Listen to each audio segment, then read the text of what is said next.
உள்ளாட்சி அரசு செய்தியால் இணைவோம். அனைத்து ஊடக நண்பர்களுக்கும் பத்திரிகை நண்பர்களுக்கும் வணக்கம். நீண்ட நாட்களுக்கு பிறகு உங்களை நாங்கள் சந்திக்கிறோம். இன்றைய தினம் தமிழக வெற்றி கழகம் ஆட்சி பொறுப்பேற்று முதன்முறையாக ஆளுநர் உரை சட்டமன்றத்திலே தாக்கல் செய்யப்பட்டிருக்கின்றது. இந்த ஆளுநர் உரையிலே பல புதிய திட்டங்கள் இடம்பெறும் என்று எதிர்பார்க்கப்பட்டது. ஆனால் எதிர்பார்க்கப்பட்ட அளவுக்கு எந்த திட்டமும் புதிய திட்டமும் இந்த ஆளுநர் இடம்பெறவில்லை. மாண்பு முதலமைச்சர் அவர்கள் டெல்லிக்கு சென்ற விஷயம் ஏற்கனவே பத்திரிகையிலே வெளிவந்த செய்தி. அந்த செய்தி தான் ஆளுநர் இடையிலே இடம்பெற்றிருக்கின்றது. அதே போல 2 நாட்கள் முன்பு மாண்பு நிதியமைச்சர் அவர்கள் ஒரு வெள்ளை அறிக்கை வெளியிட்டார். அந்த வெள்ளை அறிக்கையில் என்ன வெளியிட்டாரோ அந்த செய்தி தான் இந்த ஆளுநர் இடையில் இடம்பெற்றிருக்கின்றன. வழக்கம் போல இந்த ஆளுநர் உரையில் கனிம வளம் மற்றும் கலால்ல பெறப்படுகின்ற வருவாயை பற்றி அதை முறைப்படுத்தி அந்த செய்தியை வெளிப்படுத்தியிருக்கிறாங்க. அதோட நிதி ஆதாரத்தை பெருக்கி படிப்படியாக கொடுக்கப்பட்ட வாக்குறுதியை நிறைவேற்றும் என்ற செய்தியும் கொடுத்திருக்கிறாங்க.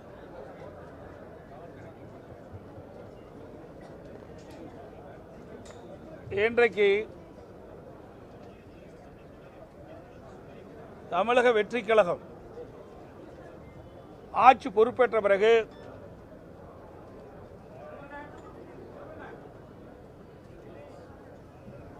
மக்களுக்கு கொடுக்கப்பட்ட வாக்குறுதிகள், போதைப் பொருள் தடுக்கப்படும் என்றும் பெண்களுக்கு முழு பாதுகாப்பு அளிக்கப்படும் என்றும் சட்ட ஒழுங்கு காக்கப்படும் என்று மாண்பு முதலமைச்சர் அவர்கள் தெரிவித்தார்கள்.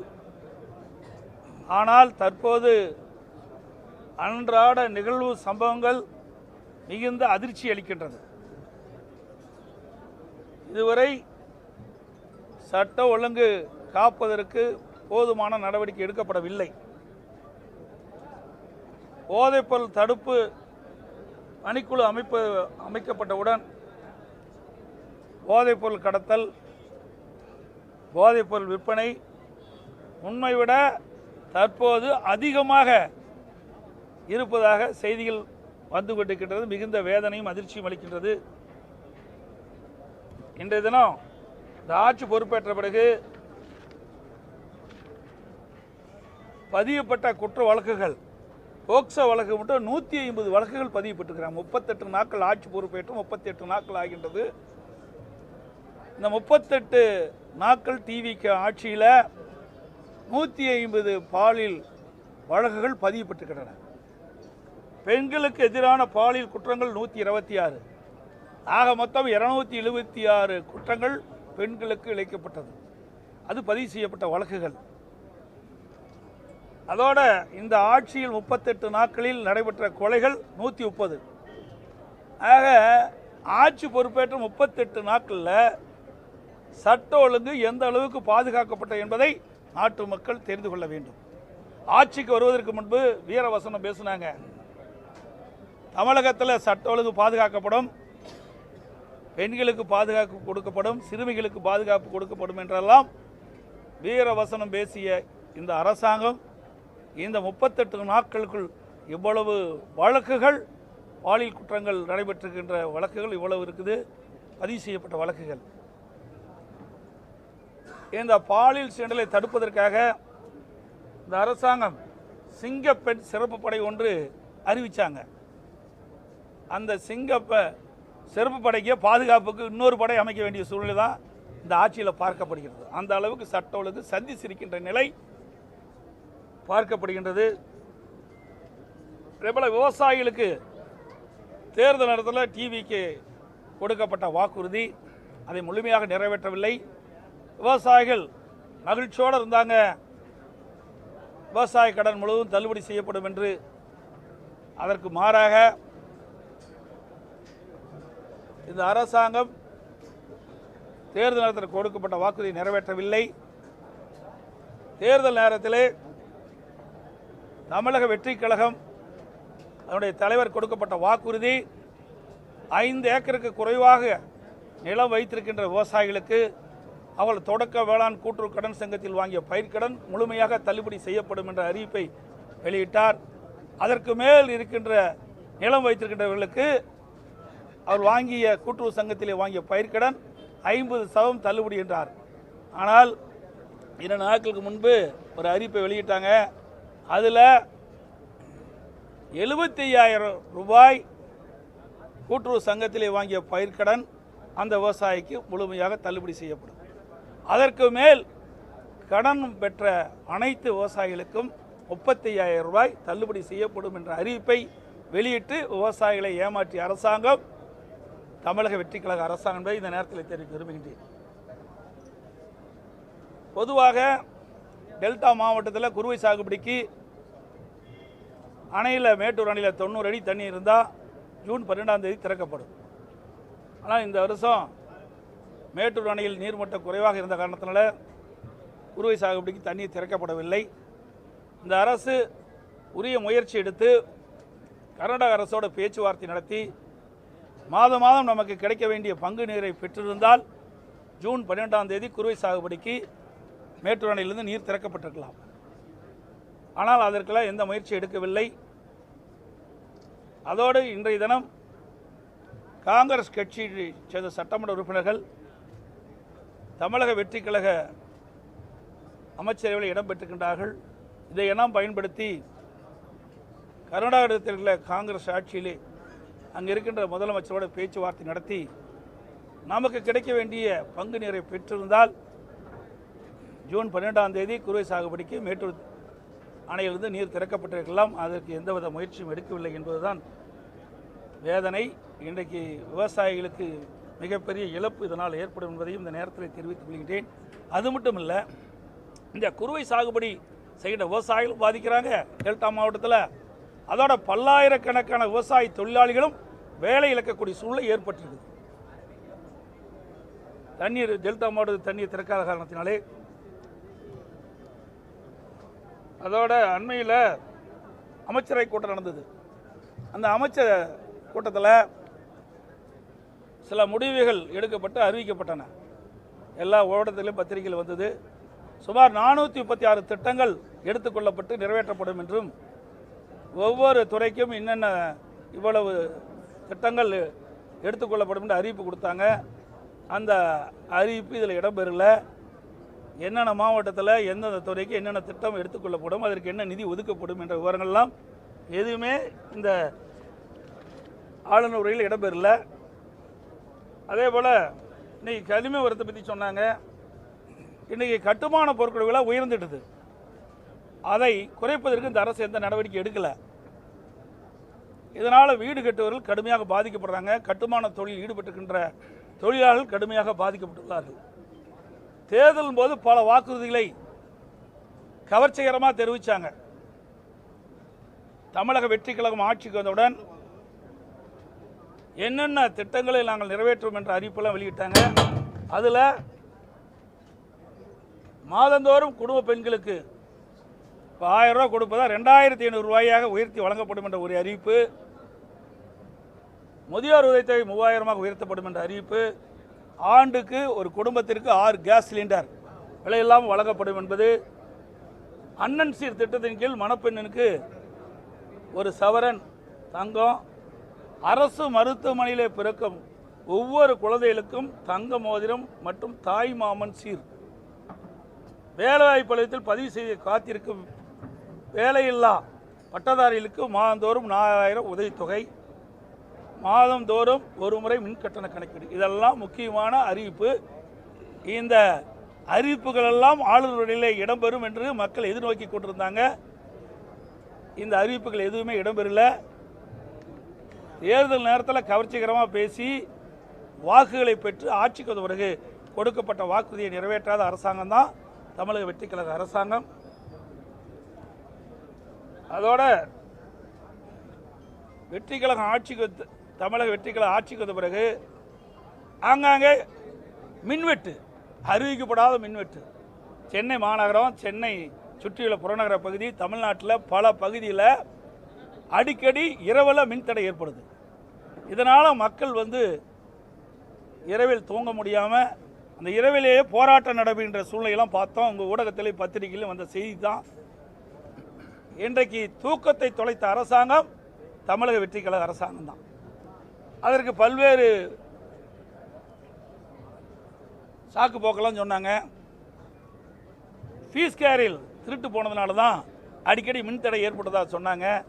இதற்கு முன்பு திராவிட முன்னேற்ற கழக ஆட்சியில் அணில் அந்த லைனில் ஓடுனதுனால தான் அடிக்கடி மின்தடை ஏற்பட்டதுன்னு சொன்னாங்க. இப்போ புதிய கண்டுபிடிப்பாக ஃபீஸ் கேரி திருட்டு போனதுனால தான் இந்த மின்தடை ஏற்பட்டதாக சொல்கிறாங்க. ஆக தமிழ்நாடு முழுவதுமாக ஃபீஸ் கேரி திருட்டு போகுது. ஆக இதை சரியான முறையிலே நிர்வாக கோளாறின் காரணமாக மின்தடை ஏற்படுகிறது. இன்றைக்கு தேவையான மின்சாரத்தை கொள்முதல் செஞ்சு தடையெல்லாம் மின்சாரத்தை வழங்கணும். அதுக்கு பிறகு வெவ்வேறு காரணத்தை சொல்லி இன்றைக்கு மக்களை சமாதானப்படுத்த முற்படுகிறார்கள். இன்றைக்கு சென்னை மாநகரம், சென்னை சுற்றியுள்ள புறநகர பகுதியில் மின்வெட்டால் கடுமையாக மக்கள் பாதிக்கப்பட்டிருக்காங்க. ஆகவே அரசு எவ்வளோ மின்சாரம் உற்பத்தி செய்யப்படுகிறது, எவ்வளோ மின்சாரம் மக்கள் பயன்படுத்துகின்றார்கள், இடைவெளி எவ்வளோ இருக்குது, அதை கொள்முதல் செஞ்சு உடனடியாக தடையில்லா மின்சாரத்தை மக்களுக்கு வழங்க வேண்டும். அதோட நேற்றைய தினம் நிதிநிலை பற்றி ஒரு வெள்ளை அறிக்கை வெளியிட்டாங்க. ஏற்கனவே திராவிட முன்னேற்ற கழக அரசு இருக்கின்ற பொழுது இன்றையும் பட்ஜெட் ஒன்று வெளியிட்டாங்க, தாக்கல் பண்ணாங்க சட்டமன்றம். அதில் என்னென்ன விவரங்கள் குறிப்பிட்டாங்களோ அந்த விவரத்தை தான் 2 நாட்களுக்கு முன்பு மாண்புமிகு நிதியமைச்சர் அவர்கள் ஊடகத்தின் வாயிலாக செய்தியில் வெளியிட்டார். அது ஏற்கனவே எல்லோருக்கும் தெரிஞ்ச விஷயம்தான். ஏன்னா நெட்டில் போய் பார்த்தாவே என்னென்ன விவரம் இருக்குன்னு எல்லாத்துக்குமே தெரியும். ஆக இன்றைக்கு தமிழகத்தில் 10 லட்சம் கோடி கடன் இருப்பதாகவும் 2,47,000 கோடி மின்சாரத்தில் கடன் இருப்பதாகவும் போக்குவரத்து துறையில் 72,000 கோடி கடன் இருப்பதாகவும் இன்றைக்கு குடிநீர் வழங்கல் துறையில் 7,700 கோடி இழப்பு ஏற்பட்டதாகவும் பொது விநியோக திட்டத்தில் 27,000 கோடி கடன் இருப்பதாகவும் குறிப்பிட்டிருக்கிறார். இதெல்லாம் ஏற்கனவே இன்றைய பட்ஜெட்டில் இருக்கிறது தான். இதையெல்லாம் தெரிஞ்சு தானே உங்களுடைய தலைவர் சட்டமன்ற பொதுத் தேர்தலின் போது பல வாக்குறுதிகள் கொடுத்தாங்க. ஆக இதையெல்லாம் சரி செய்த பிறகுதான் திட்டத்தை நடைமுறைப்படுத்த வேண்டும் என்று சொன்னால், ஆக இவர்கள் அறிவித்த வாக்குறுதிகள் நிறைவேற்றப்படாது என்பதுதான் இதில் பொருள். அதுக்காகத்தான் வெள்ளை அறிக்கை நேற்று வெளியிட்டார் என்று கருதுகிறேன். ஏற்கனவே பல பொதுக்கூட்டத்தில் தேர்தல் சட்டமன்ற பொதுத் தேர்தலின் போது பல பொதுக்கூட்டத்தில் தேர்தல் நேரத்தில் தமிழகத்தில் 10 லட்சம் கோடி கடன் இருப்பதாக தெரிவிச்சிருக்கிறாங்க. கடன் தெரிஞ்சுதான் நான் குறிப்பிட்ட புதிய அறிவிப்புகளை வெளியிட்டீங்க. அதன் அறிவிப்பின் மூலமாக தான் உங்களுடைய வாக்குறுதியை நம்பி மக்கள் வாக்களித்து உங்களை ஆட்சியில் அமர செய்திருக்கின்றார்கள். நீங்கள் கொடுக்கப்பட்ட வாக்குறுதியை நிறைவேற்றி தர வேண்டும் என்பதுதான் எங்களுடைய நிலைப்பாடு. ஏற்கனவே அனைத்து இந்திய அண்ணா திராவிட முன்னேற்ற கழக ஆட்சியில் கொண்டு வரப்பட்ட திட்டம் பல திட்டத்தை இந்த ஆளுநர் வகையில் பார்க்கப்படுகிறது. குடிமராமத்து திட்டம் என்ற ஒரு திட்டத்தை கொண்டாந்தோம். எனக்கு பல ஆண்டுகளாக ஏரி குளம் குட்டையெல்லாம் அணைகள்லாம் தூர் வாராமல் அது தூர் வாரணும். இப்போ 18,000 ஏரிகள் தூர் வாரப்படும் என்று குறிப்பிட்டிருக்கிறாங்க. அதே போல் தொழில்துறையில் புதிய தொழில் தொடங்குகளுக்கு எவ்வித சிரமம் இல்லாமல் சிங்கிள் விண்டோ சிஸ்டத்தை கொண்டாந்தோம். அதைத்தான் இவர்களும் தெரிவிச்சிருக்கிறாங்க. புதிய அறிவிப்புகள் எதுவுமே இடம்பெறவில்லை என்பதுதான் யதார்த்தமான உண்மை. அதோட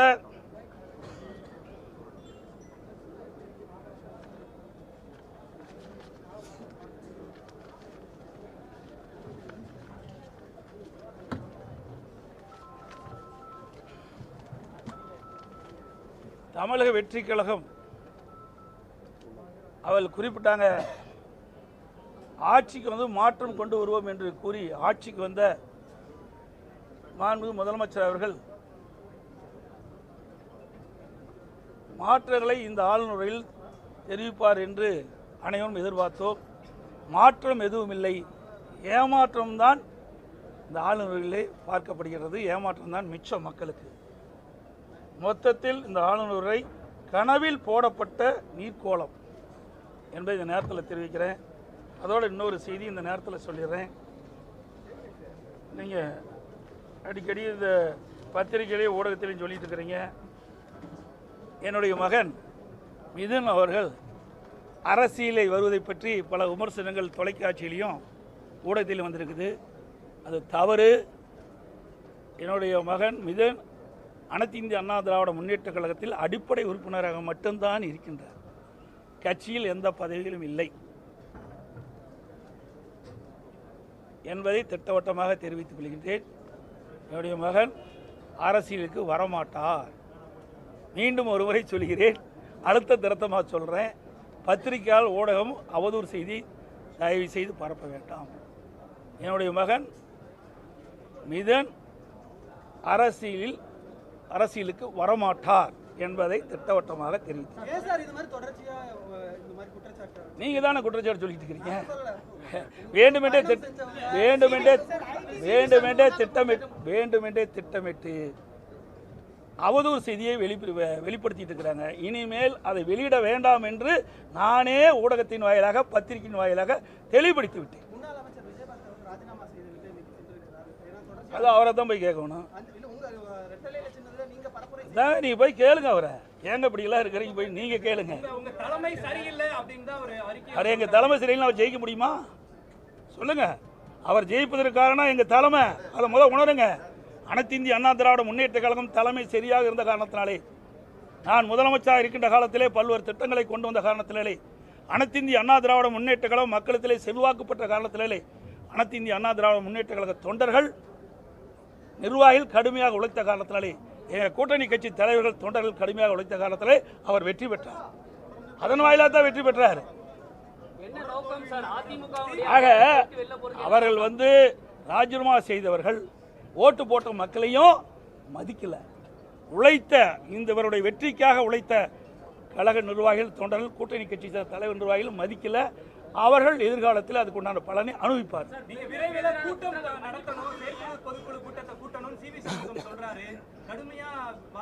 நான் தான் தெளிவுபடுத்திட்டேன். இன்றைக்கு அனைத்து இந்திய அண்ணா திராவிட முன்னேற்ற செயற்குழு 272 பேர். அதில் இவி தான் பேசுவாங்க. நீ பேசி தானே இப்படி நிலைமைக்கு வந்துட்டோம். ஆக அனைத்து இந்திய அண்ணா திராவிட முன்னேற்ற கழகத்தை பொறுத்த வரைக்கும் ஒவ்வொரு மாவட்டத்தில் இருக்கின்ற நிர்வாகிகளை அழைத்து பேசுவோம். அந்த நிர்வாகிகள் தான் தலைமை கழகம் அறிவிக்கப்படுகின்ற வேட்பாளர்கள், கூட்டணி கட்சி சேர்ந்த வேட்பாளர்களுக்கு இரவுபகல் பாராமல் உழைத்து வெற்றி பெற செய்யக்கூடியவர்கள் அவர்கள் தான். அதனால தான் அடிப்படை காரணத்தை அறிந்து கொள்ள வேண்டும் என்ற அடிப்படையில் ஒவ்வொரு மாவட்டத்தில் இருக்கின்ற எங்களுடைய கழக நிர்வாகிகளை தலைமைக்கு அழைத்து ஆலோசனை நடத்தினோம். முதலாக காஞ்சிபுரம் மாவட்டம், பேர் அண்ணா அவர் பிறந்த மாவட்டம், அவருடைய பெயரில் எங்கள் இயக்கம் இன்னைக்கு இயங்கிக் கொண்டிருக்கின்றது. அந்த அடிப்படையிலே முதலாக தலைமை கழகத்திலே காஞ்சிபுரம் மாவட்டத்தைச் சேர்ந்த நிர்வாகிகள் ஆலோசனை கூட்டத்தை நடைபெற்றோம். அனைவரையும் பேச வைத்தோம். சொந்த கருத்துக்கள் எதுவாக இருந்தாலும் தெரிவிங்கள், தலைமை அதற்குண்டான முடிவை எடுக்கும் என்று தெரிவித்தோம். அதற்குண்டான மாற்றங்களை ஏற்படுத்தும் என்று சொன்னோம். அதன் அடிப்படையில் 3 மணி நேரம் ஒரு மாவட்டத்திற்கு கொடுத்தோம். எல்லாரும் கருத்துக்களை சொன்னாங்க. இன்றைக்கி செயற்குழுனா கிட்டத்தட்ட 2500 பேர் இருக்கிறாங்க. அப்புறம் நிர்வாகிகள் தான் பேச முடியும். கீழே இருக்கிற பொறுப்பாளர்கள் பேச முடியாது, கருத்துக்களை சொல்ல முடியாது. செயற்குழுனா முக்கிய நிர்வாகிகள் தான் அதில் பேசுவாங்க. அவர் தான் இடம்பெறுவாங்க செயற்குழுவில். கீழே இருக்கிற இன்றைக்கு பார்த்தீங்கன்னா மாவட்டத்தில் இருக்கிற ஒன்றிய செயலாளர், நகர செயலாளர், பேரூர் செயலாளர், பகுதி செயலாளர்கள், அதில் முன்னாள் எம்எல்ஏ, முன்னாள் எம்பி, சார்பணி மாவட்ட செயலாளர்கள், பொதுக்குழு உறுப்பினர்கள், மாவட்ட செயலாளர்கள், அதுபோல் முன்னாள் அமைச்சர்கள், தலைமை கழக நிர்வாகிகள், இப்படி பல பேர் இடம்பெற்றிருக்கிறாங்க. அந்த நிர்வாகி கூட்டத்தில் அவருடைய கருத்துக்கள் தெரிவித்து அதன் அடிப்படையில் செயற்குழு கூட்டம் போடும், பொதுக்குழு கூட்டம் போடும். அப்போதுதான் இதனுடைய கட்சியுடைய வளர்ச்சியை பெற முடியும். இன்றைக்கு வெற்றி வாய்ப்பு இழவதற்கு என்ன காரணம்? ஒவ்வொரு தொகுதியிலும் தனித்தனியாக கழக நிர்வாகியுடைய ஆலோசனை பெறப்பட்டு பிறகு செயற்குழு பொதுக்குழு கூட்டப்படும்.